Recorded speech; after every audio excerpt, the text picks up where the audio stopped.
ఈ రోజు పొద్దున ఆదాబ్ లో ఒక పెద్ద ఆర్టికల్ వచ్చింది. నందకుమార్ మీకు స్పెషల్ ఇంట్రడక్షన్ అవసరం లేదు.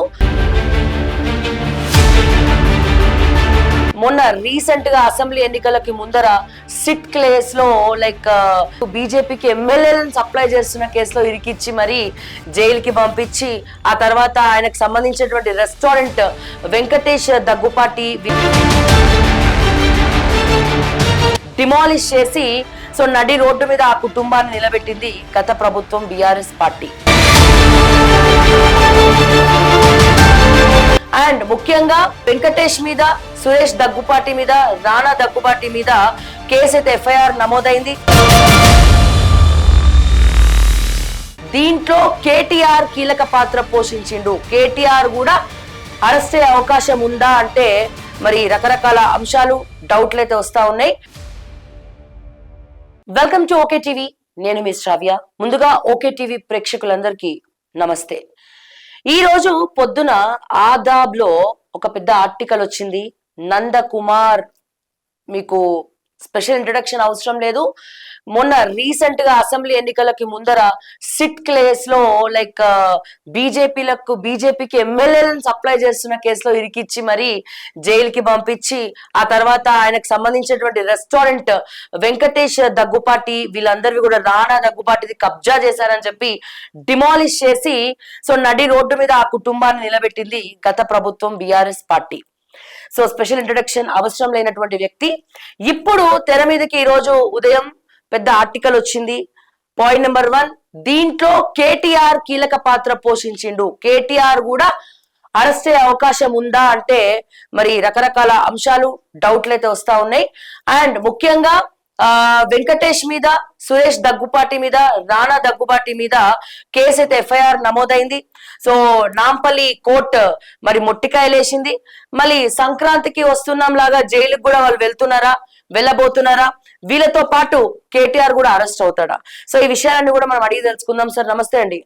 నమస్తే అండి. ఎలా ఉన్నారు? బాగున్నా మేడం. మొత్తానికి చాలా మెంటల్ టార్చర్ తర్వాత అంటే ఎన్నో రకాల కేసులు, ఆఖరికి మీ మీద పీడీ యాక్ట్ కూడా పెట్టాలనుకున్నారు గత ప్రభుత్వం బీఆర్ఎస్ పార్టీ. అండ్ తర్వాత అప్పుడు నందకుమార్ అనగానే ఎవరి నందకుమార్ అని ఒకసారి మా 4th ఎస్టేట్ మీడియా దగ్గర నుంచి ప్రతి ఒక్కరు కూడా మీ గురించి బాగా చర్చ పెట్టుకున్నాము. ఆ తర్వాత అసలు వీళ్ళందరినీ కూడా మీరే అదేంటి ఏమంటారు, బీజేపీకి అమ్ముతున్నారు 100 కోట్లు అని చెప్పి ఇరికిచ్చినారు. సంబట్ మళ్ళీ పాత విషయాలు ఎందుకు, మీ గతం అనుకుంటే ఆ విషయంలో మిమ్మల్ని బాగా ఇరికిచ్చారని చెప్పి మీరైతే చెప్తా ఉన్నారు. అంటే చాలా మంది కూడా మీ తప్పేం లేదని పబ్లిక్ కూడా అనుకుంటా ఉన్నారు. అసలు ఏం జరిగింది? ఎందుకంటే ఒకదానికోటి లింక్ అయి ఉంది. మీరు వెంకటేష్ వాళ్ళ ఆస్తులు, దగ్గుపాటి వాళ్ళ ఆస్తి, రెస్టారెంట్, ఆ ప్లేస్ ని మీరు కబ్జా పెట్టారని చెప్పి రాత్రికి రాత్రి ఆదివారం రోజు వచ్చి డిమాలిష్ చేయడం జరిగింది మీ రెస్టారెంట్. మీ వైఫ్, మీ అబ్బాయి కూడా అటు ఇటు తిరగడమే సరిపోయింది. చాలా డౌట్స్ ఉన్నాయి. అసలు మరి దీనికి కేటీఆర్ కి సంబంధం ఏంటి? దీనికి మీకు సంబంధం ఏంటి? వెంకటేష్ కి మీకు సంబంధం ఏంటి? మేడం, అంటే చాలా ఇంటర్వ్యూస్ లో చెప్పాను. దాంట్లో ఏ విధంగా నేను అంటే ఇప్పుడు దీంట్లో 3 లింక్ అయి ఉన్నాయి మేడం. ఒకటేమో మీరు అన్నట్టుగా ఎమ్మెల్యే కొనుగోలు కేసుకు ఈ వెంకటేష్ వాళ్ళకు యాక్చువల్ గా సంబంధం లేదు. కానీ వాళ్ళు ఏం చేసుకున్నారంటే వాళ్ళకి తెలియకుండా వాళ్ళు లింకప్ పెట్టుకున్నారు. దీంట్లో ఫోన్ ట్యాపింగ్ కేసు ఉంది, ఎమ్మెల్యే కొనుగోలు కేసు ఉంది, డిహెచ్ఎంసీ అక్రమంగా కూల్చివేశారు కదా. దీంట్లో ఆటోమేటిక్ గా వాళ్ళ గుంతలో వాళ్ళు దవ్వుకునే విధంగా వాళ్ళంతా వాళ్ళే దీంట్లో లింకప్ పెట్టుకుని అప్పుడున్న గవర్నమెంట్ లో ఉన్న పెద్ద మనుషుల మాటలు విని వాళ్ళు అనవసరంగా దీన్ని కోర్టు ఆర్డర్ ని ధిక్కరించి ఒక అక్రమమైన అంటే ఒక నీచమైన పని చేసి చాలా ఇబ్బందులకు వాళ్ళు అంటే నన్ను ఇబ్బంది పెట్టారు, వాళ్ళు ఇబ్బందులకు గురవుతున్నారు. ఇంకా చాలా ముందల ఇప్పుడు ఏం లేదు మేడం, ఇంకా ముందల ముసల పండుగ ఉంది. ఇది ఒక బిగినింగే. దీని లోపల ఇంకా చాలా ఎవరెవరు ఇన్వాల్వ్ అయ్యారు, ఆఫీసర్స్, ఏ పోలీస్ ఆఫీసర్స్ ఇన్వాల్వ్ అయ్యారు, జిహెచ్ఎంసీలో ఎవరెవరు ఇన్వాల్వ్ అయ్యారు, సిట్ లో ఎవరెవరు ఇన్వాల్వ్ అయ్యారు, ఏ విధమైన దీన్ని నా మీద అక్రమంగా కేసులు బనాయించారు, అన్ని విషయాలు వెళ్తాయి మేడం. కానీ సార్ అంటే ఈ సిట్ కేసు కంటే ముందు నుంచే మీరు వాళ్ళది కబ్జా పెట్టారు. 2019 2016 నుంచే కేసు నడుస్తా ఉంది హైకోర్టులో అని చెప్పి ఒక చిన్న అంటే ఆల్రెడీ చెప్పాను. మళ్ళీ కూడా ఒక చిన్న షార్ట్ కట్ లో చెప్తాను. ఎందుకంటే ఓకే టీవీలో నేను ఫస్ట్ టైం ఇంటర్వ్యూ ఒక చిన్న షార్ట్ కట్ లో ఓకే టీవీ ప్రేక్షకులు తెలవడానికి ఒక చిన్న ఇంట్రడక్షన్ ఇస్తాను. 2014లో మేము ఆ ప్రాపర్టీ లీజ్ తీసుకున్నామండి. వాళ్ళ ప్రాపర్టీ కాదనట్లేదు. ఓకే, 2014లో లీజ్ తీసుకున్నాం. 15లో నేను దాన్ని ఓపెనింగ్ చేయడం జరిగింది. అప్పుడు మాకు వాళ్ళకున్న రిలేషన్స్ బాగున్నాయి. వెంకటేష్ గారిని కూడా మేము ఓపెనింగ్ పిలవడం జరిగింది. తర్వాత వాళ్ళు రానా అందరూ వచ్చారు, సూర్యబాబు గారు వచ్చారు, గ్రాండ్ ఓపెన్ చేసినాం. తర్వాత మాకు 15 నుంచి 16 వరకు అక్కడ లిక్కర్ లైసెన్స్ రాలేదు మేడం. లిక్కర్ లైసెన్స్ రానప్పుడు కొద్దిగా మాకు ఇబ్బంది కలిగినప్పుడు 1 ఇయర్ అట్లా వితౌట్ లిక్కర్ లైసెన్స్ బిజినెస్ చేసాం. చేసిన తర్వాత 16లో మరలా మేము వాళ్ళతో కాంటాక్ట్ అయ్యి, సార్ ఇట్లా మాకు లిక్కర్ లైసెన్స్ వచ్చింది, మాకు రిజిస్టర్ లీజ్ డీడ్ కావాలండి అని చెప్పినాం. అప్పుడు హీరో వెంకటేష్ గారు, సూర్యబాబు గారు మాకు రిజిస్టర్ లీజ్ చేసి ఇచ్చారండి. ఇచ్చిన తర్వాత ఒక కరెక్ట్గా 1 ఇయర్ కూడా కాదండి, 9-10 మంత్స్ కరెక్ట్గా బిజినెస్ చేసుకుంటున్నాం అనే టైంలో అప్పుడు అకుర్ సబ్రవాల్ గారు మీకు గుర్తుంటే అప్పుడు ఒక లిక్కర్ ఈ డ్రగ్స్ కేసు సంబంధించింది తెర మీదకి వచ్చిందండి. అప్పుడు టాలీవుడ్ లో చాలా మందికి నోటీసులు ఇవ్వడం, దాంట్లో రానా డ్రగ్స్ తీసుకుంటాడనే ఒక ప్రాథమిక నిర్ధారించి ఆయన కూడా నోటీస్ ఇచ్చారు. అప్పుడు సురేష్ బాబు గారు మమ్మల్ని కాల్ చేసి, సార్ ఇట్లా మా బాబు ఈ హోటల్ అని చెప్పి చూపిస్తున్నారు అంటే, లేదు సార్ మనదే కాదు అన్ని హోటల్ చూపించారు, దీంట్లో భయపడాల్సిన అవసరం లేదు, మీ బాబుని వెళ్ళి ఎంక్వైరీ చేసుకో అంటే ఎంక్వైరీకి వెళ్ళమనండి, ఏముంటే వాళ్ళు చూసుకుంటారు, బ్లడ్ షాంపిల్ ఇచ్చిరమ్మనండి, ఆయన తీసుకున్నప్పుడు దాంట్లో తేలిపోతుంది కదా అని చెప్పాము. ఆ వాడి డ్రగ్స్ కేసు మా సాగుకు వచ్చిందండి. నేను ఈ ప్రాపర్టీ అమ్ముతానండి, మా చాలా పెద్ద కుటుంబము, మేము ఇవన్నీ కష్టం మాకు బ్లేమ్ అయితే అది ఇదని చెప్పేసి అమ్ముతామని ఇచ్చిన ప్రాపర్టీ అమ్మకానికి అక్కడ సరే సార్ ఇక మేము కొనలేని పరిస్థితిలో ఉన్నాం సార్, ఎందుకంటే మేము ఇప్పుడే అంటే అప్పులు చేసి స్టార్ట్అప్ ఉంది, కొనలేని పరిస్థితిలో ఉన్నాం సార్ అని చెప్తే, లేదు కొనాలి, లేదంటే కంపల్సరీగా నేను వేరే వాళ్ళకి అమ్ముతానని బ్లాక్మెయిల్ చేసి, సరే కొనడానికి సరే వెళ్ళాం. తప్పని పరిస్థితిలో వెళ్తే 1,20,000 రూపాయలు గజం చెప్పాడండి. 1,20,000 రూపాయలు గజం చెప్పాడు. సరే ఎవరైనా కూడా మామూలుగా 1,10,000 ఇవ్వండి సార్ అన్నాం. ఇక అక్కడి నుంచే అండి కనీసము 2017 సెప్టెంబర్ నుంచి 2018 అక్టోబర్ వరకు రోజు ఒక 1 మంత్కి ఒకసారి మీటింగ్, ఒక రేటు పెంచడం, 1 మంత్కి ఒకసారి మీటింగ్, రేటు పెంచడం. ఎన్నిసార్లు డబ్బులు తీసుకెళ్తే డబ్బులు తీసుకోడు, అగ్రిమెంట్ చేయడు సార్ అంటే అగ్రిమెంట్ చేయడు, ప్రాపర్టీ అమ్మండి సార్ అంటే రోజు ఒక రేటు చెప్తాడు. అట్లా 1,00,000 రూపాయలు పెంచాడండి. 10,000 10 టైమ్స్ 1,00,000 రూపాయలు పెంచాడు. మేము అంటే అప్పుడు మా పరిస్థితి ఏంటంటే మింగలేక, అంటే ఇటు వెళ్ళిపోలేము, వెళ్ళిపోతే 12 కోట్లు 15 కోట్లు లాస్ అవుతుంది, ఉంటేనేమో ఈయన రేట్ పెంచుతున్నాడు. అది నా బిజినెస్ కాదు, రియల్ ఎస్టేట్ నా బిజినెస్ కాదు, నేను హోటల్ ఇండస్ట్రీలో ఉన్నా. సరే నా హోటల్ ఇండస్ట్రీలో ఉన్నప్పుడు ఈ రియల్ ఎస్టేట్ నా బిజినెస్ కాదు అంటే, సరే నాకు కొద్దిమంది ఫ్రెండ్స్ ఉంటే వాళ్ళతో మాట్లాడుకుని, అన్న మీరు ఇన్వెస్ట్మెంట్ చేయండి, మీకు మంచి ప్రాపర్టీ అదని చెప్తే వాళ్ళు ఓకే అన్నారు. బట్ వాళ్ళు కూడా ఇన్నిసార్లు రేటు పెంచే వరకు వాళ్ళు కూడా బ్యాక్ స్టెప్ వేశారు, అసలు ఏంటంటే ఇదంతా కరెక్ట్ లేదని చెప్పి. సో ఎనీవే 2018 నవంబర్లో మాకు వాళ్ళకు 2 ప్రాపర్టీలు కొనే విధంగా ఒక అగ్రిమెంట్ అయ్యిందండి. అగ్రిమెంట్ ఎంటర్ అయ్యాం. మళ్ళీ సూర్యబాబు గారు ఏం చేశారంటే, లేదు నేను ఒకటే ప్రాపర్టీ ఇస్తాను, ఇంకో ప్రాపర్టీ ఇవ్వను అని చెప్పేసి ఒకటే ప్రాపర్టీ అగ్రిమెంట్ చేశాడు. నేను అన్నా, లేదు సార్ నాకు 2 ప్రాపర్టీలు కావాలి, లేదంటే కష్టం అక్కడ, ఎందుకంటే రెక్టాంగిల్ ఉంటేనే అవుతుంది, లేదంటే పొడవుగా ఉంటే కాదు అని దాన్ని కన్విన్స్ చేశాను. అప్పుడు తను ఏం చేశారంటే ఒక ప్రపోజల్ పెట్టారు, నందకుమార్ ఒక పని చేద్దాం, మ్యూచువల్గా ఒక అండర్స్టాండింగ్ వద్దాం, ఒక ప్రాపర్టీ రిజిస్ట్రేషన్ చేసుకో, తర్వాత ఇంకొక ప్రాపర్టీ మా తమ్ముడు వెంకటేష్ ప్రాపర్టీ ఒక 5 years లోపు నేను అంటే బిజినెస్ రన్ చేసుకో, ఆ మధ్యలో ఎప్పుడన్నా నీకు అమ్మడానికి నేను రెడీ ఉన్నాను, లేదంటే జాయింట్ డెవలప్మెంట్ చేద్దాం అన్నాడు. సార్ నాకున్న ఈ ఫాస్ట్ 15 years ఎక్స్పీరియన్స్లో నేను నమ్మడానికి లేదు, మీరు ఏదున్నా రాతపూర్వకంగా ఇస్తే నమ్ముతాను సార్ అంటే, తను ఏం చేశారంటే అప్పుడు ఒక ఎంఓ ఎంటర్ అయ్యారు. ఎవరు? హీరో వెంకటేష్ గారు, నేను, ఒక లీజు అండ్ ఒక ఎంఓ ఎంటర్ అయ్యాం. ఎంఓలో మొత్తం క్లియర్ పాయింట్స్ ఉన్నాయండి, నేను డాక్యుమెంట్స్ తెచ్చాను చూపిస్తాను, క్లియర్ పాయింట్స్ ఉన్నాయి. సరే సార్ ఓకే అని చెప్పేసి అప్పుడు నేను తనకు ఒక 3 కోట్ల రూపాయలు చెక్కు, ఇంకా మిగతాది క్యాష్ ఇచ్చి అగ్రిమెంట్ ఎంటర్ అయ్యడం జరిగింది. ఎంటర్ అయిన తర్వాత సరే నమ్మకం మీద అప్పటికే 14 లీజ్ ఉందండి, 16 లీజ్ ఉంది, 18లో లీజ్ ఉంది, ఎంఓఐ ఉంది, తర్వాత సేల్ ఆఫ్ అగ్రిమెంట్ ఉంది. అప్పటికి నాకు సురేష్ బాబుతో టెనెంట్ రిలేషన్ లేదండి, అంటే ఆయన భూమి అమ్మాడు, నేను భూమి కొన్నాను, ఆ రిలేషన్ ఏర్పడ్డది, వెంట రిలేషన్ ఏర్పడ్డది. అప్పుడు నేను ఏం చెప్పానంటే, సార్ మరి వెంట రిలేషన్ ఏర్పడ్డదా, మనం ముందుకు రిజిస్ట్రేషన్కి వెళ్దాం, బ్యాంక్ లోన్ తీసుకుంటారని చెప్పాను.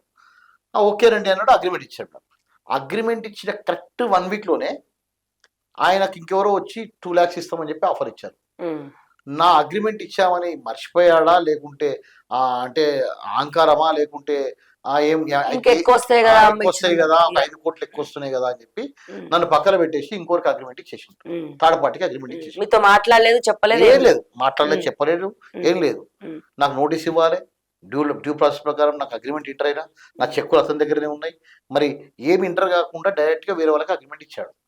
మరి నాలెడ్జ్ ఉంది చేశాడా లేదు చేశాడా అనేది నాకు అర్థం కావట్లేదు. లేకుంటే ఆ ఓవర్ కాన్ఫిడెన్స్తో తెలియదు చేశారు. అప్పుడు నేను వెళ్తే సార్ అంటే నేను వేరే వాళ్ళకి అమ్మేశానండి అన్నాడు. సరే ఇది కరెక్ట్ కాదు సార్ అని చెప్పి నేను అతనితో డిస్కస్ చేయకుండా వెళ్ళి కోర్టుకి వెళ్ళి 14 lease 16 lease and MOU sale of agreement అన్ని తీసుకెళ్లి కోర్టు ముందు సమర్పించారు.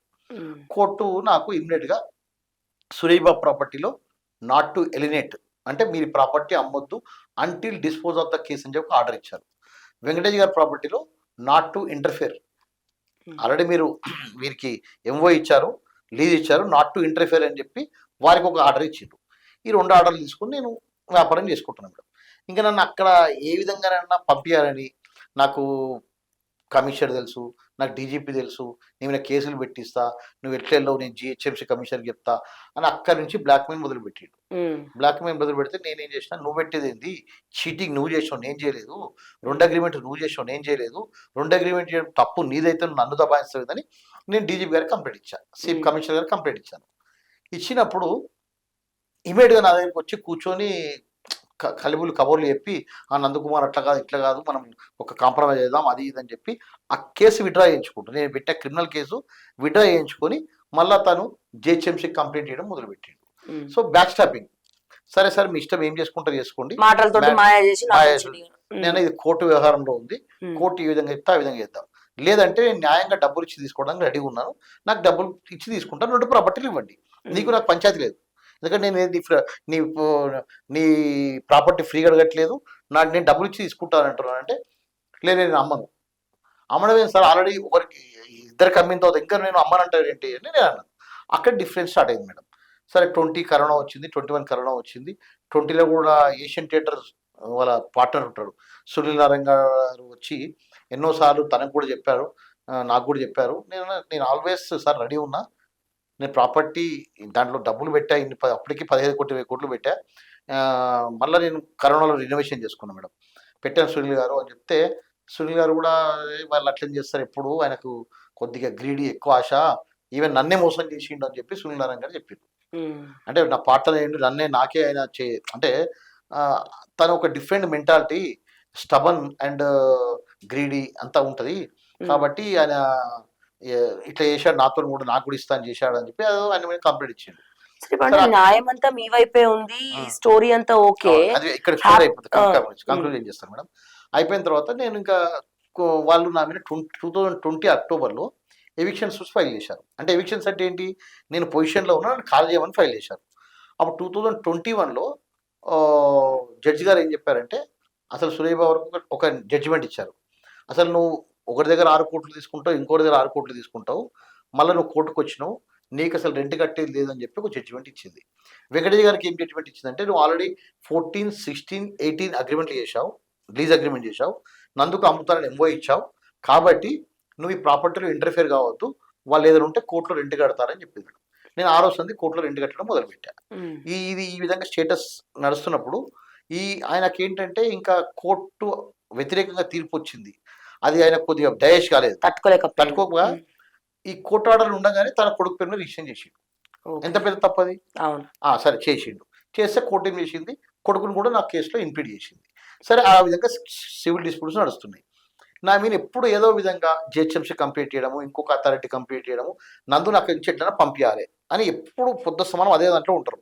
నేను రెంట్ కడుతున్నా, కోర్టుల వ్యవహారం ఉంది, కోర్టు ఏ విధంగా చెప్తే ఆ విధంగా డిసైడ్ చేయడానికి రెడీ ఉన్నా అని చెప్తే ఇమీడియట్గా ఏం చేశారు, 22లో మళ్ళీ నా మీద ఒక రిట్ వేశారు. వెళ్ళినప్పుడు నేను కూడా రిట్ వేసి జిహెచ్ఎంసీ ఇంటర్ఫియర్ అవుతాను ఆర్డర్ తెచ్చుకున్నా. ఇవన్నీ ఆర్డర్స్ పెండింగ్ ఉండగా ఈ ఎమ్మెల్యేల కొనుగోలు కేసు జరిగిందండి. ఎమ్మెల్యే కొనుగోలు జరిగినప్పుడు మీకు అంత విషయం తెలుసు, అక్కడ నేను అనవసరంగా దాంట్లో నన్ను ఇన్వాల్వ్ చేసి నన్ను ఒక బకరగా బలి చేసిండ్రు, అక్కడ బకరగా బలి చేసిండ్రు. సరే అది సరే చేసినప్పుడు ఫేస్ చేయాల్సిందే, ఎందుకంటే గవర్నమెంట్లో ఉన్న పెద్దలు దాంట్లో ఇన్వాల్వ్ ఉన్నారు. డైరెక్ట్గా సీఎం కేసీఆర్ గారు, కేటీఆర్ గారు ఆదేశాలే కమిషనర్ గారికి జిహెచ్ఎంసీకి వెళ్తున్నాయి, అన్ని విధాలుగా అది స్టేట్ అండ్ సెంట్రల్కు చేసిన ఫైటింగ్. దాంట్లో నేను మధ్యలో ఇరికిపోయాను.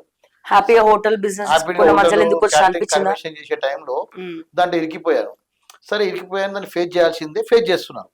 ఫేస్ చేస్తున్న టైంలో వీళ్ళు ఏం చేశారంటే, అక్కడ నన్ను ఏదో అప్రూవ్ గా మారాలి అది ఇది అని చెప్పి ప్రెషర్ పెట్టారు. నేను ఉన్న విషయమే చెప్పాను సార్, ఇదే ఏదైతే ఉందో అది చెప్పాను, అంతకంటే ఎక్కువ చెప్పానని చెప్పి. నిజం చెప్పండి, ఇక్కడ మీ తప్పేం లేదా? ఎక్కడ బీజేపీకి మేడం? ఫేవర్ గా మీరేం లేరా? ఇక్కడ ఈ సిట్ కేసులో మిమ్మల్ని అందరు కలిసి ప్రెషర్ పెట్టినారు కదా, అవును. మొత్తం టాస్క్ ఫోర్స్ లేక సిట్ కేసు వాళ్ళందరు కలిసి అవును. ఒప్పుకో ఒప్పుకో ఒప్పుకో ఒప్పుకో అని చెప్తే కూడా మీరు ఎందుకు ఒప్పుకోలేదు? ఎవరికి భయపడ్డారు? ఏమని ఒప్పుకోవాలి మేడం? ఉన్నప్పుడు లేనిది ఉన్నట్టుగా చెప్పండి, ఎట్లా ఉన్నది చెప్పా.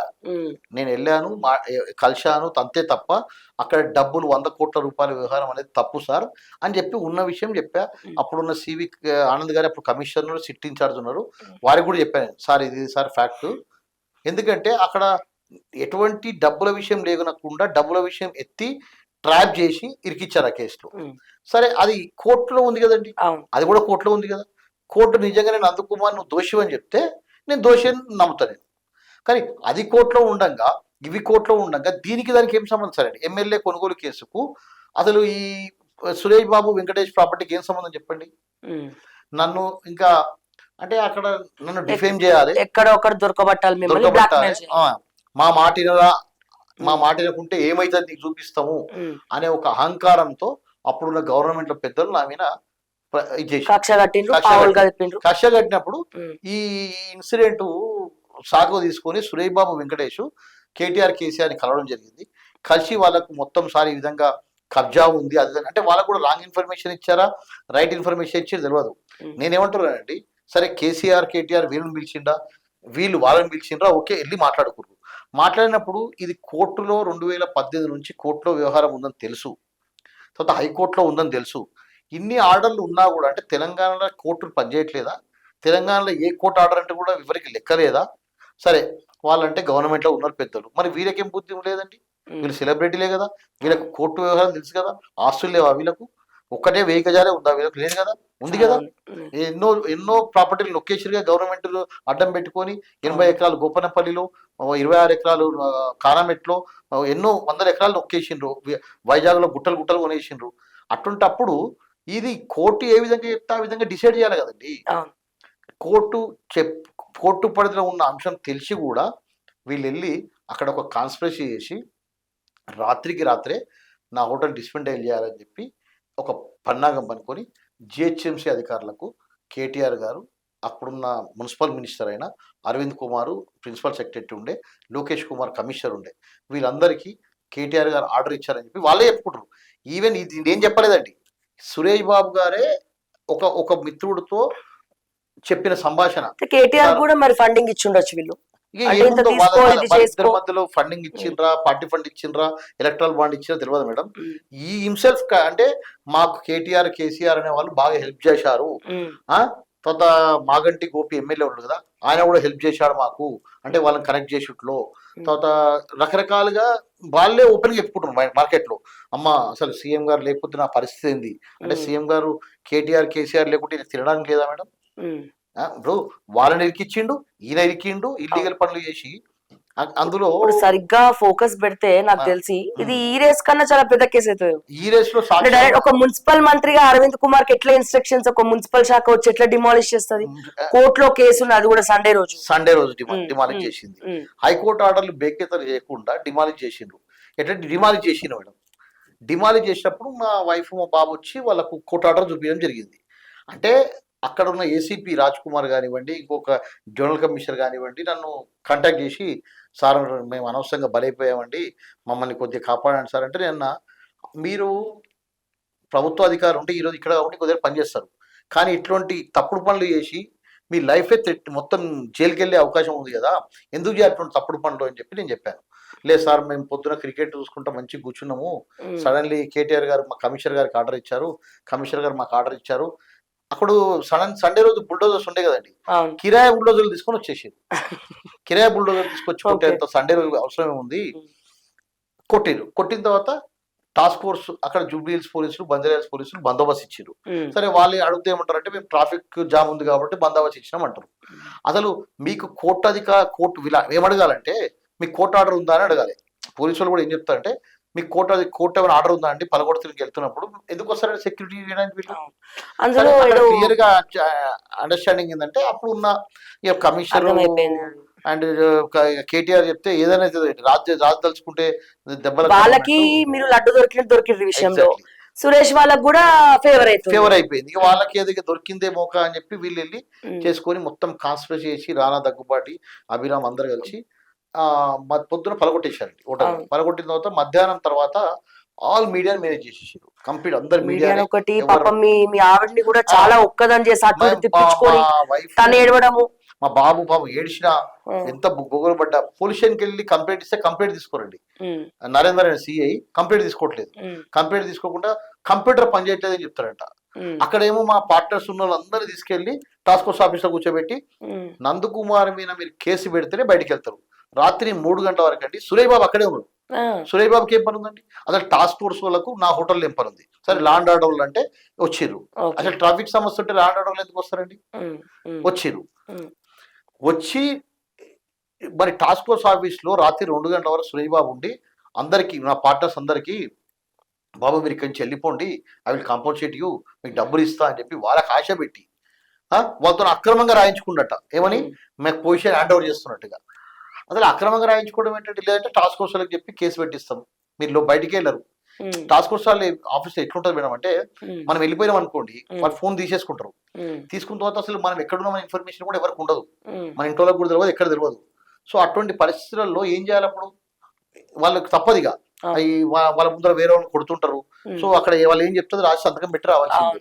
అది తీసుకెళ్లి ఆ పేపర్లు అన్ని తీసుకొచ్చి ఆ ఎఫ్ఐఆర్లు బంజారాస్ పోలీసులు ఎఫ్ఐఆర్ చేయాలి. భార్య మీద కూడా కేసు పెట్టారు. అసలు హైలైట్ ఏంటంటే సిట్ ఇన్ఛార్జ్ సిట్టు అధికారులు 160 మందిని నాకు తెలిసి వాళ్ళని పిలిచారండి. పిలిచి వాళ్ళు రకరకాలుగా భయభ్రాంతులు చేసిండ్రు. మీరు నందుకు సపోర్ట్ చేయొద్దు, నందుతో కలవద్దు, నందుతో మాట్లాడద్దు. ఈ టాస్క్ ఫోర్స్ ఆఫీసులు ఏమో 50 మందిని పిలిచిర్రు. పిలిచి కేసులు పెడతారా లేదని వాళ్ళు బలవంతం చేయడం. అంటే మొత్తము పోలీసు వ్యవస్థ మొత్తం అప్పుడున్న సిట్టు ఉంది ఒక ఫ్లోర్ మొత్తం నాకే పనిచేసిందండి.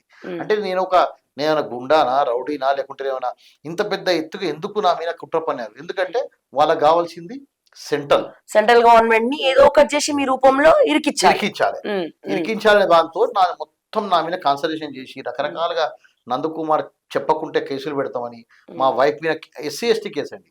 అసలు అది ఎవరో కూడా తెలియదు. మాకు ఎస్సీ ఎస్టీ కేసు పెట్టిన వాళ్ళు రాజేంద్ర నగర్ లో ఏసీపీ మా మీద ఎస్సీ ఎస్టీ కేసు పెట్టిండు.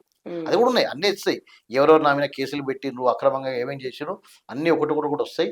జిహెచ్ఎంసీ అధికారుల మీద ఆల్రెడీ కంటెంప్ట్ వేసి హైకోర్టుకు వచ్చి అపాలజీ చెప్పారు. అపాలజీ చెప్పినప్పుడు అక్కడ హైకోర్టు జడ్జి గారు ఒకటే అన్నారు, అసలు పేదవాడికి ఒక న్యాయం, పెద్దవాడికి ఒక న్యాయమా? అసలు నేను క్లియర్ ఆర్డర్స్ ఇచ్చిన తర్వాత మీరు ఎందుకు వెళ్ళారు అక్కడ? అది కూడా దట్టు సండే రోజు మీరు ఎందుకు వెళ్ళారు? అసలు నువ్వు సండే రోజు ఎన్ని కూల్చివేశావు లోకేష్ కుమార్ అని చెప్పి కమిషన్ అడిగింది. ఆయన మేడం అపాలజీస్ మేడం అంటారు. అపాలజీస్ అంటే అయిపోతుందా మేడం?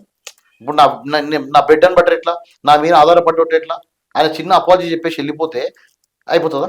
చాలా టార్చర్ పెట్టారు, ఇంకా రకరకాల కేసులు పెట్టడం, ఎస్సీ ఎస్టీ కేసు పెట్టడం, వాడెవడో డ్రగ్స్ లో గోవాలో ఎవడో దొరికితే వానికి నాకు లింక్ పెట్టడం. అంటే రాధాకిషన్ రావు అనేటోడు మామూలుగా చేయలేడు మేడం. సరే అప్పుడున్న కమిషనర్ సివి ఆనంద్ గారే ఉండే, బట్ సార్ తెలిసి జరిగిందా తెలియకుండా జరిగిందా తెలియదు. ఇప్పుడు ఆయన అందుకే మొన్న వెళ్ళి సార్ రిక్వెస్ట్ చేశా, సార్ అప్పుడు మీరు ఉన్నప్పుడు చాలా అన్యాయం జరిగింది సార్, మరి మీకు వితౌట్ నాలెడ్జే ఇదంతా జరిగిందని మార్కెట్ లో అంటే చెప్తున్నారు. అప్పుడు ఏంటంటే మేడం అంటే రాధాకిషన్ రావు డైరెక్ట్ గా సీఎంఓకు లింక్ అనమాట. అండ్ ఇంకోటి ఇప్పుడు ఫోన్ ట్యాపింగ్ అని రేవంత్ రెడ్డి పట్టుకొని తిరుగుతున్నారు. కానీ అసలైన రికార్డ్స్ ఉన్నాయి కదా, మీ ఫోన్ ట్యాప్ చేసినట్టు బహిరంగ ఇన్ఫర్మేషన్ ఉంది, కోర్ట్స్ కే వీళ్ళు ఇచ్చేసిన డైరెక్ట్ గా. అక్కడ ఆల్రెడీ రాధాకిషన్ లో కన్ఫ్యూషన్ స్టేట్మెంట్ లో నందకుమార్ ఫోన్ ఇంటర్సెప్ట్ చేసినా అని చెప్పి కన్ఫ్యూషన్ లో యాక్సెప్ట్ చేసిండు. అవును, యాక్సెప్ట్ చేసినప్పుడు ఎవరు ఈయన మన రాధాకిషన్ చెప్పిండు నందకుమార్ కేసులో నేనున్నా అని చెప్పి ఫోన్ ట్యాప్ చేసాం, ఇవంతా కెమెరాలు మేము ఢిల్లీకి వెళ్ళి కొనుక్కొచ్చినాము, ఇదంతా ట్రాప్ చేసినాము అని చెప్పి హిమ్సెల్ఫ్ అడ్మిట్ ఎవ్రీథింగ్. ఓకే, మరి నా ఫోన్స్ ఆడియో రికార్డింగ్ బయటకు వచ్చినాయి. బయటకు వచ్చినప్పుడు ఆడియో రికార్డింగ్ బయటకి ఎట్లా వచ్చాయని ఇంతవరకు ఎవరు అడిగిరండి? ఎట్లా వస్తాయండి బయటికి? ట్యాప్ చేస్తేనే వచ్చినాయి కదా. చేస్తేనే వచ్చినాయి. అంటే అఫీషియల్ గా చేసిరా అన్అఫీషియల్ గా చేసిరా? అఫీషియల్ గా చేస్తే మరి హోమ్ సెక్రటరీ పర్మిషన్ కావాలి. అవును. మరి దాంట్లో ఇంత పెద్ద ఎవిడెన్స్ ఉంది కదా. మరి ఇటు బీజేపీ వాళ్ళు కానీ అటు బీఆర్ఎస్ వాళ్ళు ఎట్లాగో తొక్కిర్రు. మరి బీజేపీ వాళ్ళు మన నేషనల్ లీడర్స్ బ్లేమ్ అయ్యారు కదా, వాళ్ళు ఏమి యాక్షన్ తీసుకోవట్లేదు. అదే నేను అంటున్నా, ఇంత కష్టపడ్డారు మీరు బీజేపీ కోసము, అదేంది పేర్లు చెప్పు అని టార్చర్ పెట్టినా, మీకు ఏమి ఇస్తానన్నా మీరు ఒప్పుకోలేదు. సో మీకు ఏం మిగిలింది ఫైనల్ గా? మీకు బీజేపీ కూడా సపోర్ట్ గా రాలేదు, అంటే ఇటు ప్రతిపక్షాలు రాలేదు, ఏ పార్టీ వాళ్ళు రాలేదు. బీజేపీ నేషనల్ లీడర్స్ ని భయపెట్టించినందుకు వాళ్ళు ఒక విధంగా భయాందోళనకు గురయ్యారు. సరే వాళ్ళ మధ్యలో ఏం నడిచిందో బ్యాక్ ఎండ్ లో తెలియదు మేడం. ఇక్కడ మనం చూడం కదా, మన వాళ్ళ మధ్యలో ఏమైనా ఒప్పందాలు జరిగాయా ఇంకేం జరిగిందో నాకు తెలియదు. సో వాళ్ళు పట్టించుకోవట్లేదు. సరే ఇప్పుడున్న సీఎం రేవంత్ రెడ్డి గారికి అన్ని విషయాలు తెలుసు కదా మేడం. అప్పుడు ఆయన పిసిసి ప్రెసిడెంట్ గా ఉండే, మరి నాకు ఆయన ఫ్యామిలీ ఫ్రెండ్సే, అంతా ఫ్రెండ్సే, మన బ్రదర్స్ కానీ మేము అందరం ఫ్రెండ్సే.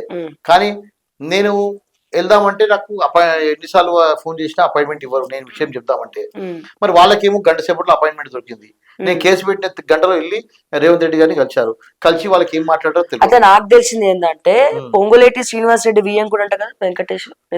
అంటే ఆయన పొంగులేటి అడ్డుకుంటున్నాడు మీ కేసు విషయంలో. రేస్ కోర్స్ సురేందర్ రెడ్డి వాళ్ళ అబ్బాయి రఘురామ్ రెడ్డి గారు ఓకే ఇద్దరు అబ్బాయిలు. సో వారి దాంట్లో వెంకటేష్ గారి అమ్మాయిని ఒక కొడుకు, తర్వాత పొంగురెడ్డి గారి అమ్మాయిని ఒక కొడుకు ఇచ్చారు.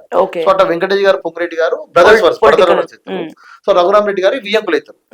సో మేడం నేను ఏమంటున్నా, సరే డబ్బు అప్పుడేమో మీ పాలిట విలన్ కేటీఆర్, ఇప్పుడేమో మీ పాలిట విలన్ పొంగులేట అనుకోవచ్చా? నేను తెలియంది మాట్లాడలేదు మేడం. ఎందుకంటే పొంగురెడ్డి గారు ఇప్పుడు రెవెన్యూ మినిస్టర్ గా ఉన్నారు, తర్వాత పొంగురెడ్డి గారు రఘురామ్ రెడ్డి గారు ఎంపీగా ఉన్నారు. వాళ్ళు మంచి రాయల్ ఫ్యామిలీ. సో వాళ్ళు సపోర్ట్ చేస్తుండ్రా లేదా అనేది నేను ఎవిడెన్స్ లేదు. చేసినా కూడా బ్యాక్ ఎండ్ వేస్తారు మేడం. ముందుకు వచ్చి చెప్పారు కదా మేము సపోర్ట్ చేస్తున్నామని చెప్పి. కానీ అందరికి మామూలుగా డౌట్ ఏమొస్తుంది అంటే వాళ్ళు చేస్తున్నారేమో అనిపిస్తుంది. సో వాళ్ళు రేవంత్ రెడ్డి దగ్గరికి అపాయింట్మెంట్ ఇప్పియడము. ఇంకా సురేష్ బాబు వెళ్తే రేవంత్ రెడ్డి గారు ఎంటైన్ చేయరు. ఇంకా సురేష్ బాబు గురించి అందరూ తెలుసు. సినీ ఫీల్డ్ లో కార్మికులు ఎంత ఇబ్బంది పెట్టిండు, ఎవరెవరికి ఎంత డబ్బు ల్యాండ్లు గుంజుకున్నాడు, అన్ని ఒక మాఫియా అనమాట. బయటికి మాట్లాడడం మాత్రం చాలా పాలిష్ గా మాట్లాడతారు, స్టైల్ గా చాలా నీతివంతులము, మేమే హానెస్ట్ అని మాట్లాడతారు. లోపల చేసేటవన్నీ దొంగ పనులు. సో ఈ విషయం రేవంత్ అనే బాగా తెలుసు. కాబట్టి రేవంత్ అనే ఎంటర్టైన్ చేయలేవాలని అది చేయనప్పుడు అప్పుడు వెంకటేష్ గారిని తీసుకెళ్తే ఆయన ఫేస్ మీద రేవంత్ రెడ్డి గారు మాట్లాడారు. సరే రేవంత్ అన్నకు వాళ్ళు ఏ విధంగా చెప్పారు, ఎందుకంటే ఇప్పుడు వెళ్ళినప్పుడు అప్పుడు ఉన్న సీఎంకి ఏ విధంగా చెప్పిండ్రో ఇప్పుడు ఉన్న సీఎంకి అదే విధంగా చెప్పింటారు మేడం. కానీ నేనేమంటున్నానంటే మన కమిషనర్ గారు కూడా అదే చెప్పిన, సార్ నా డాక్యుమెంట్స్ ఉన్నాయి, నేను ఇప్పటికీ 5 సంవత్సరాలు ఇంటర్వ్యూలు ఇస్తున్నా, 5 సంవత్సరాల నుంచి నేను ఫైట్ చేస్తున్నా, నా డాక్యుమెంట్స్ చూడండి, నా కోర్టు ఆర్డర్లు చూడండి, నా తప్పు ఉంటే నా మీద కేసు పెట్టండి సార్, నేను రెడీ ఉన్నా. ఇంతవరకు ఒక్కరోజు అయినా వాళ్ళు వచ్చి ఒక ప్రెస్ మీట్ పెట్టలేరు చెప్పడానికి. వాళ్ళు చెప్పమన్నాడు వచ్చి బయటకు వచ్చి మేము డిస్మెంటల్ చేయమని చెప్పి వాళ్ళు దే హిమ్సెల్ఫ్ ఇప్పుడు ఒకసారి డాక్యుమెంట్స్ ఇవ్వమా. వాళ్ళు ఏం చేశారంటే వాళ్ళంతా వాళ్ళే వచ్చి ఇది ఎఫ్ఐఆర్ మీకు చూడండి,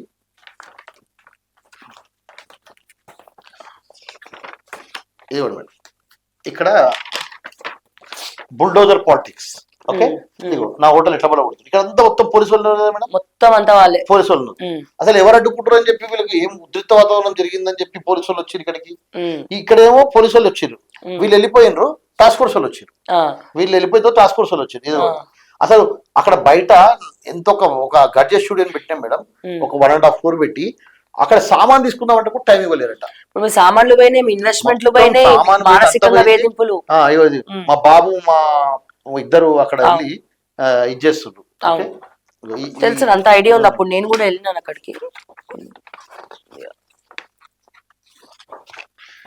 ఈ విధంగా మంచిగా పోలీసులు అందరూ. ఇది యాక్చువల్ గా వీళ్ళ హోటల్స్, ఇది నా హోటల్. ఈ విధంగా నేను ఇంత పెద్దగా చేసుకున్నాను అనమాట. ఇంత పెద్ద చేసుకున్న తర్వాత కూడా ఫిల్మీ చేయండి అంటే అక్కడ 2-3 years ఒకసారి కాన్సెప్ట్ చేంజ్ చేయాలి మేడం.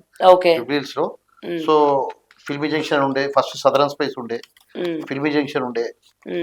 సో ఇది కూడా ఇది చూడండి, మొత్తం జనం ఎట్లా చూస్తుంది చూడండి. జనం అందరు చూస్తుండగా డోజర్లు పెట్టి కొట్టేసారు.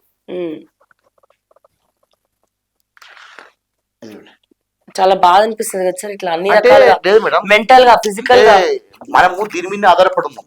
వాళ్ళ ఇప్పుడు ఆ రామానాయుడు స్టూడియో యాక్చువల్ గా ఇచ్చింది దేనికి మేడం, వాళ్ళకు ఒక గవర్నమెంట్ నుంచి ఇచ్చారు. ఇప్పుడు వాళ్ళు కమర్షియల్ వ్యాపారాలు చేసుకుంటారు. ఇక్కడ ప్రతి ఒక్క ఆర్టిస్ట్ కి ఒక ప్లాట్ అని ఇచ్చారు మేడం. మొత్తం అన్ని కమర్షియల్ ఇచ్చుకోరు, వేల కోట్ల రూపాయలు సంపాదించుకుంటారు. మేమేదో చిన్న బిజినెస్ చేసుకుంటుంటే కొనంటావు, కొంటేనేమో అమ్మవు, అమ్మకుండా ఈ డ్యామేజ్ చేయడానికి అయితే అధికారం లేదు. ఈ రోజు మేడం ఇదిగోండి, ఈ రోజు ఉన్న కోర్టు ఆర్డర్, ఈ రోజు డేట్ లో కోర్టు ఆర్డర్ ఉన్నది, ఈ రోజు డేట్ లో ఉన్న కోర్టు ఆర్డర్ డేట్ కూడా చూడండి. ఇంకా అదే రోజు మరి డిమాలిష్ అయింది కదా సేమ్ ఇదే డేట్ లో. ఇది అంటే నాకు సిటీ సివిల్ కోర్టులో ఉన్న ఆర్డర్ మేడం ఇది. ఓకే, మీకు హైకోర్టు ఆర్డర్ కూడా చూపిస్తా, హైకోర్టు ఆర్డర్స్ కూడా ఉన్నాయి మేడం కింద ఉన్నాయి. సో అయితే ఈ విషయాలన్నీ బయటకు వచ్చిన తర్వాత నేను ఇంకా సరే మన పరిస్థితి బాగాలేదు, చాలా ఇబ్బందులో ఉన్నాము, ఇంకా మేము ఏదైనా చేసి చాలా ఇబ్బందుల్లో ఉన్నామని చెప్పి నేను సైలెంట్ ఉన్నా మేడం. కానీ అప్పుడు ఉన్న గవర్నమెంట్ కేటీఆర్ కేసీఆరే మళ్ళీ నన్ను ఇంకా అక్రమంగా కేసులు పెట్టే అవకాశం ఉందని నేను సైలెంట్గా న్యాయ పోరాటం చేసుకుంటున్నా. వెళ్ళి కంటెంప్ట్ చేశాను హైకోర్టులో. కంటెంప్ట్ చేసిన తర్వాత వీళ్ళ మీద పోలీస్ కంప్లైంట్ పెట్టాను. ఇట్లా నాకు పోలీస్ ప్రొటెక్షన్ కావాలి, నా హోటల్ మొత్తం అక్కడ వ్యాపారం చేసుకోవడానికి వెళ్తే నన్ను మళ్ళీ బౌన్సర్లను పెట్టి మళ్ళీ చేస్తుండ్రు అని పెడితే, అక్కడ జనవరిలో మేడం అక్కడ కోర్టు నుంచి కాగ్నిజెన్స్ తీసుకుంది. Court it self take the cognizance అనమాట. ఎందుకంటే నాకు న్యాయ వ్యవస్థ మీద నమ్మకం ఉంది, నేను వీళ్ళని పోలీస్ వ్యవస్థ మీద నమ్మకం లేదు, అప్పుడు నాకు మళ్ళీ అన్యాయం జరుగుతుంది అని చెప్పి నేను పోలీస్ స్టేషన్లో కంప్లైంట్ ఇవ్వలేదు మేడం. ఇవ్వకుండా కోర్టులో కంప్లైంట్ ఇస్తే కోర్టు మొత్తం అన్ని చూసి కేసు రిజిస్టర్ చేసింది, సమన్లు వాళ్ళకి పంపించింది. అది జరిగిందని తెలిసిన తర్వాత కూడా మేడం జనవరిలో జరిగింది, అది లాస్ట్ జనవరిలో జరిగింది. తెలిసిన తర్వాత కూడా జనవరిలో మళ్ళా నా హోటల్ని మొత్తం డిస్మెంటల్ చేయడం, వేరే వాళ్ళకి లీజ్కి ఇచ్చిన అని చెప్పడము. అంటే ఎప్పుడు మేడం 2019లో ఉన్న కోర్టు ఆర్డర్లు లెక్క చేయరు, హైకోర్టు ఆర్డర్లు లెక్క చేయరు, మొన్న క్రిమినల్ కేట్ అంటే కోర్టు ఆర్డర్లు అంటే వాళ్ళకి ఏమైపోయిందంటే కోర్టుకు రమ్మంటే కోర్టుకు రారు, షూటింగ్లో ఉండమని చెప్తారు, ఇక్కడే ఉంటారు షూటింగ్లో ఉండమని చెప్తారు, కోర్టుకు రారు. దాన్ని ప్రొలాంగ్ చేసుకుంటూ రకరకాలుగా ఇబ్బందులు పెట్టుకుంటూ మొత్తం హోటల్ డిస్మెంటల్ చేసింది మేడం. ఫస్ట్ ఒకటేమో మేము వేరే వాళ్ళ కథా కాఫీ షాప్కు లీజ్కి ఇచ్చినామని చెప్పి ఒక డాక్యుమెంట్ వేసిండ్రు. జడ్జి అడిగింది ఆల్రెడీ ఎవిక్షన్ సూట్స్ పెండింగ్ ఉన్నాయి కదండి, నందకుమార్ కోర్టు ఆర్డర్ ఉన్నాయి కదా, ఆల్రెడీ హైకోర్టు ఆర్డర్ ఉన్నాయి కదా, ఇన్ని ఉండగా మీరు ఏ విధంగా వేరే వాళ్ళకి లీజ్కి ఇస్తారు అంటే వేరే వాళ్ళతో ఏ విధంగా అగ్రిమెంట్ ఎంటర్ అవుతారు, తప్పు కదా అని చెప్పి చెప్తే నా కేసు విత్డ్రా చేసుకుంటా అంటాడు. 5 సంవత్సరాలతో నీ ఇష్టం అని కేసు విత్డ్రా చేసుకోవడానికి అని చెప్పి జడ్జి అక్కడ కూడా తిట్టింది, నో నథింగ్ డూయింగ్ అని చెప్పింది.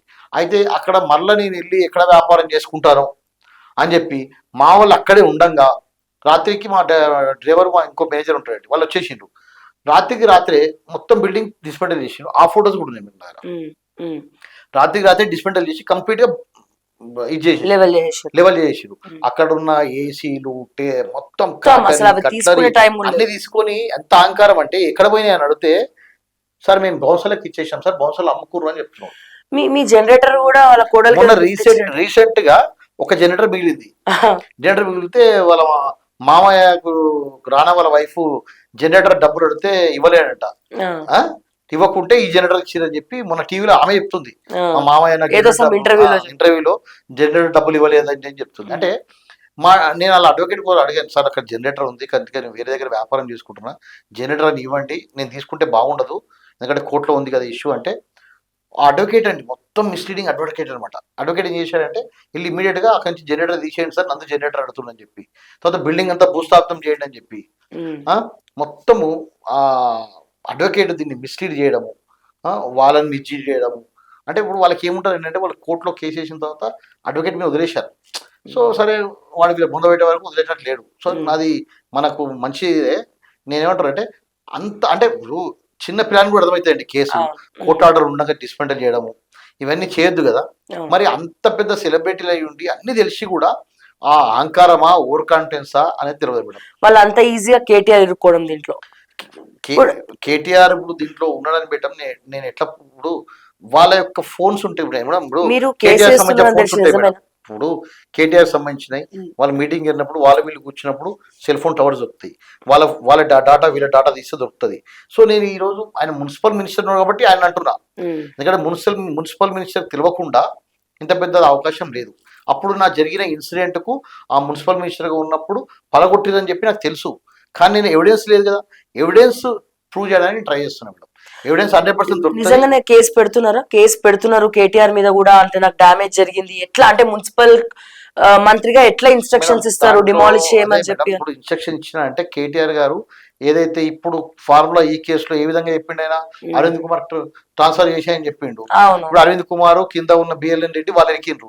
సేమ్ మా కేసులో కూడా ఆయన మినిస్టర్ గారు రిటర్న్ ఇయ్యాడుగా మేడం. ఫోన్ చేసి చెప్తారా చేసి పలగొట్టేసే పోండి అంటారు. పోయి పలగొట్టేయండి అని చెప్తే మీరు వాళ్ళు సంకలు గుర్తుకుంటే వీళ్ళకు ఐఏఎస్లు చేసి ఐపీఎస్లు చేసి ఇంత పెద్ద చదువు చదువుకొని ఈ రోజు ఇక్కడ పోస్టింగ్ కాకుండా ఇంకో దగ్గర పోస్టింగ్ ఉంటుంది మేడం. ఈ పోస్టింగ్ లో కక్కుర్తి పడి ఇటువంటి తప్పుడు పనులు చేయడము, తప్పుడు పనులు చేసిన తర్వాత అల్టిమేట్ ఏమవుతారు మేడం, నేను రెస్పాన్సిబిలిటీ వాళ్ళని ఆడతాను కదా. మధ్యలో వాళ్ళు ఇరుక్కున్నారు. ఇప్పుడు ఆ టాస్క్ ఫోర్స్ ఖలీల్ పాషా అన్నాడు. ఇప్పుడు ఎందుకంటే మిగతా వాళ్ళందరూ జైల్లోనే ఉన్నారు, రాధాకిషన్ రావు అంతా జైల్లోనే ఉన్నారు. ఇప్పుడు ఖలీల్ పాషా రెస్పాన్సిబుల్ బై నా డిస్మెంటల్. నేను ఈ రోజు కూడా మొన్న ఉన్న పోలీస్ డిపార్ట్మెంట్కి కానీ అందరికి నేను రిక్వెస్ట్ ఏంటంటే ఏది ఉందో న్యాయం చేయండి, నాకు న్యాయం చేయడం అంటలేదు, న్యాయం సపోర్ట్ చేయండి, ధర్మాన్ని సపోర్ట్ చేయండి. వాడేదో సెలబ్రిటీ అని చెప్పి వాడేదో ఇంకోటి చేస్తాడని చెప్పేసి మీరు అనవసరంగా కేసులలో ఇంకకండి. ఇప్పుడు 100% మేడం దీంట్లో మా లీగల్ వాళ్ళు చూస్తున్నారు ఏ విధంగా ఈ వీళ్ళందరి మీద క్రిమినల్ కేసులు పెట్టాలి. సార్ ఇంకోటి, ఫోన్ ట్యాపింగ్ లో ప్రధాన ఎవిడెన్స్ మీరే. రెడ్ హ్యాండెడ్ గా మీ కాల్స్ దొరికినాయి, రెడ్ హ్యాండెడ్ గా రాధాకిషన్ రావు ఒప్పుకున్నాడు.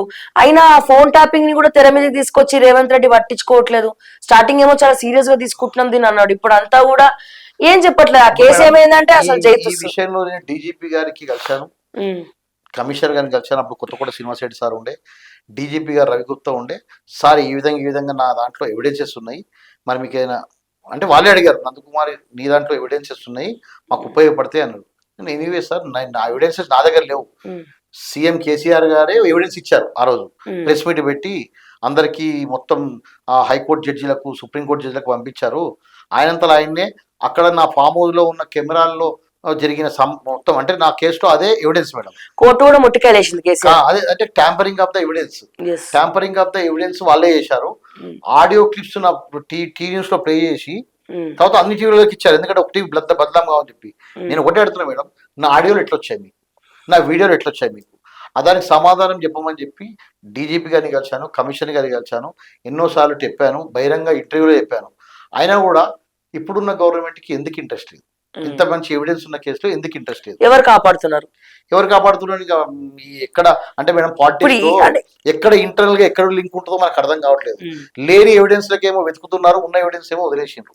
సో దాంట్లో మనము బీజేపీ అయినా ముందుకెళ్ళి దీన్ని ముందుకు, ఎందుకంటే మా నేషనల్ లీడర్స్ బ్లేమ్ చేస్తామని వాళ్ళకన్నా ఉండాలి, లేదంటే స్టేట్ కన్నా ఇంట్రెస్ట్ ఉండాలి.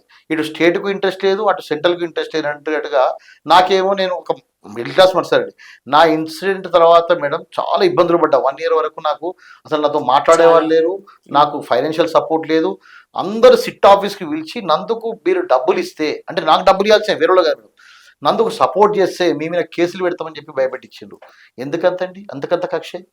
నా మీద కేసు అయ్యింది, కోర్టు ఉంది, కోర్టు సుప్రీంకోర్టులో ఉంది, సుప్రీంకోర్టు ఏ విధంగా చెప్తే ఆ విధంగా చేస్తా. మీరు ఇంత అక్రమంగా పిలిచి అందరినీ భయపెట్టించే అవసరం వచ్చింది మీకు?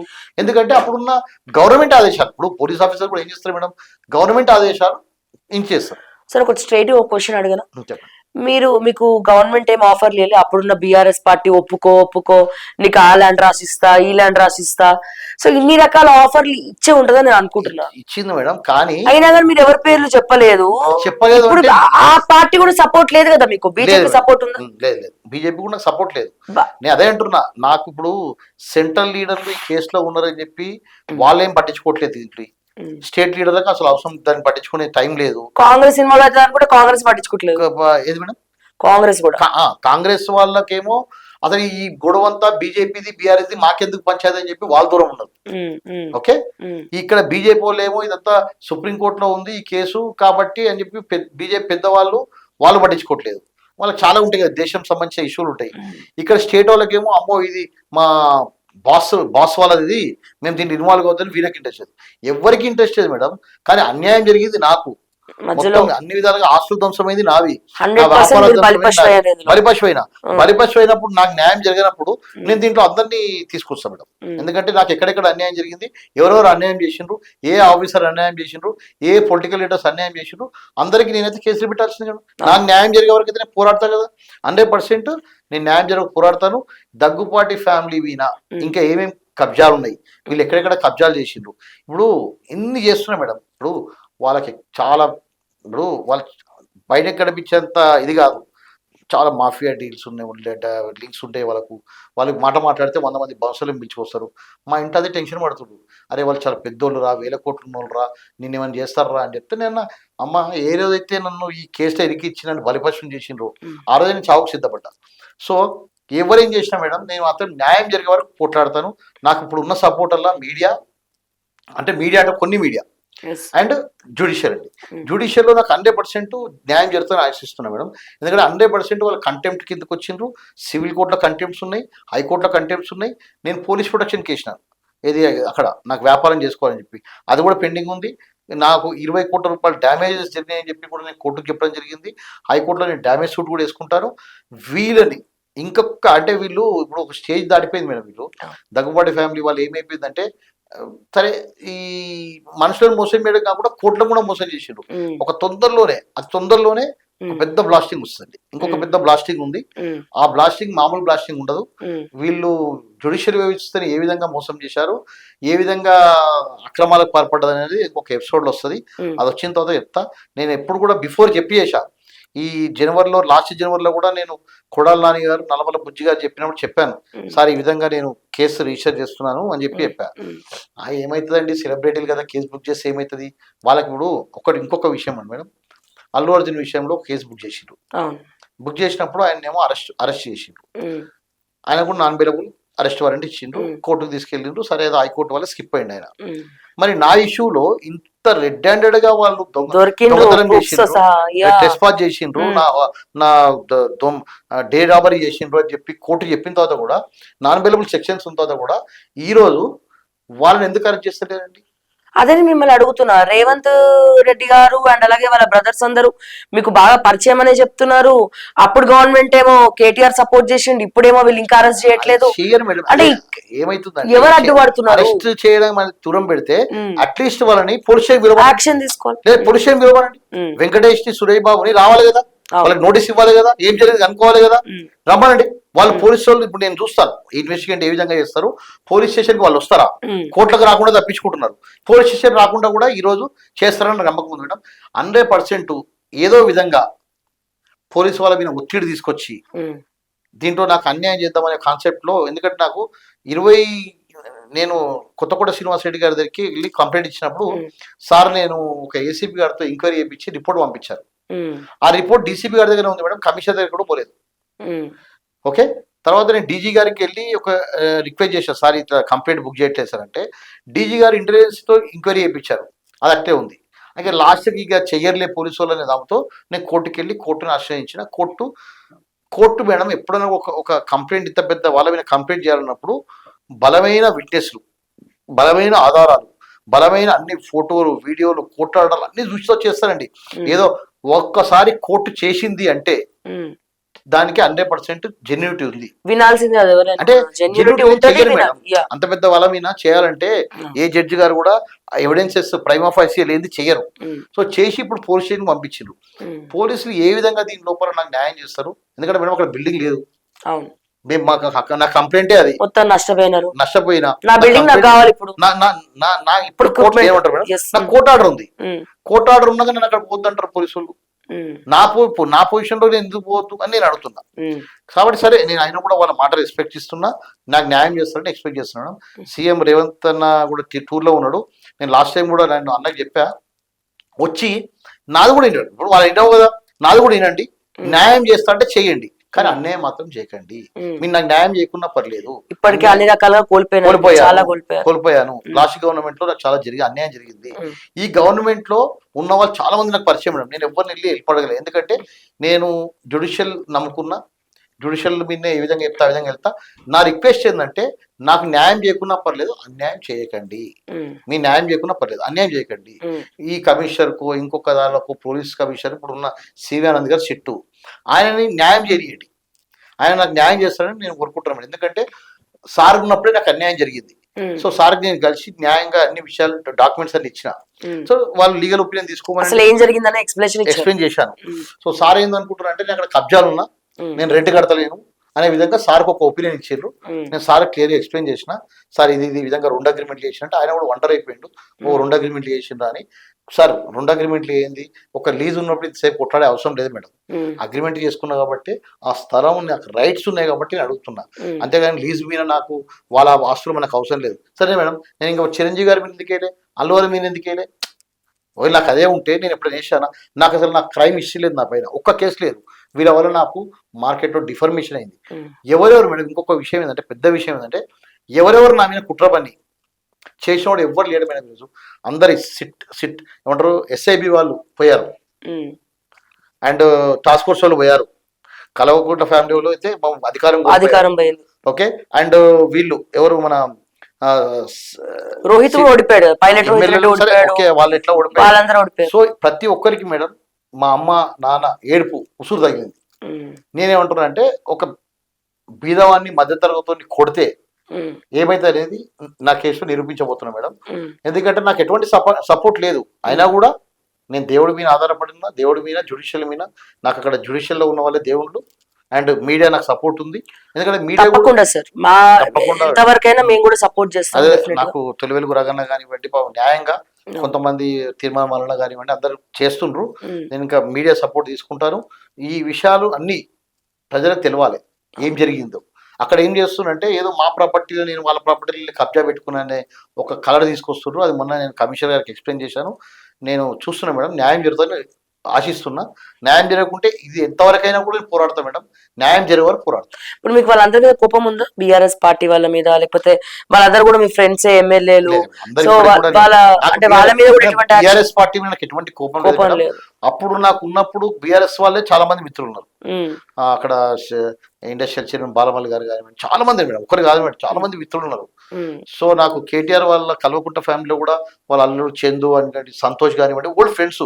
సో నాకు వాళ్ళకి ఎటువంటి వైరం లేదు మేడం.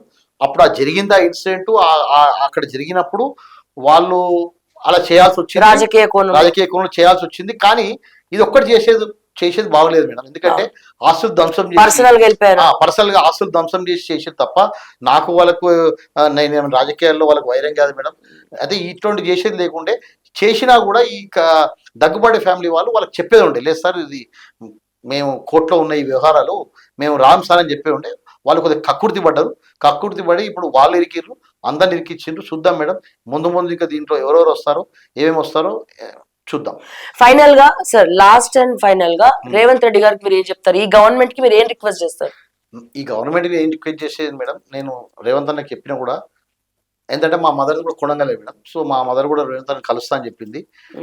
అయ్యా మా బాబుకు అన్యాయం జరిగింది ఇట్లా ఎమ్మెల్యే కొనుగోలు కేసులో.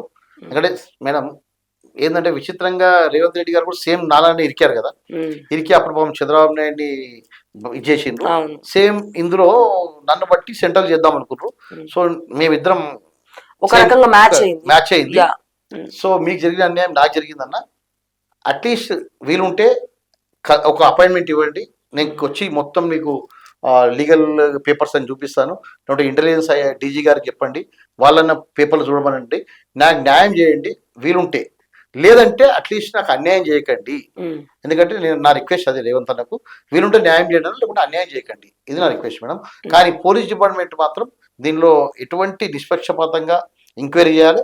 నాకు జరిగిన అన్యాయానికి అప్పుడున్న సీనియర్ సార్ ఇప్పుడు న్యాయం చేస్తారని ఎక్స్పెక్ట్ చేస్తున్నా. న్యాయం చేయాల్సిందే మేడం, ఆప్షన్ లేదు. ఎందుకంటే అక్కడ 100% ప్రూఫ్స్ ఉన్నాయి నా దగ్గర. వాళ్ళు ఒకవేళ అన్యాయం చేద్దాం అనుకుంటే మాత్రం వాళ్ళు ఇస్తారు ఈ కేసులో. ఉన్నాయి కాబట్టి కోర్టు కూడా సుమోటోగా తీసుకొని మీకు ఫేవర్ చేసుకుంది. వాళ్ళు ఒకవేళ అన్యాయం చేద్దాం అనుకుంటే కూడా కాదు దీంట్లో. కానీ నేనేమంటారు అంటే, న్యాయం చేయండి, న్యాయం దిక్కు ఉండండి. డబ్బులు ఉన్నోడో ఇన్ఫ్లుయెన్స్ ఉన్నోడో కాకుండా కామన్ మ్యాన్ కూడా న్యాయం జరుగుతుందని చెప్పి నా కేసులో నిరూపించాలని కోరుకుంటున్నాను. ఎస్, ఫైనల్ గా ప్రజలారా చూద్దాం, మనం కూడా ముందు ఒక పెద్ద బ్లాస్ట్ అయితే జరగబోతుంది అంటున్నారు. మరి దగ్గుపాటి ఫ్యామిలీని ఈ పోలీసులు అరెస్ట్ చేస్తారా? రేవంత్ రెడ్డి గారు ఇకనైనా ఇప్పుడైనా నందకుమార్ గారికి ఫేవర్ చేస్తారా? ఏం జరగబోతుంది తెలంగాణలో వేచి చూద్దాం. అంటిల్ దెన్ చూస్తూనే ఉండండి ఓకే టీవీ. అంటిల్ దెన్ నేను మిస్ రావ్య. జై తెలంగాణ, జై హింద్.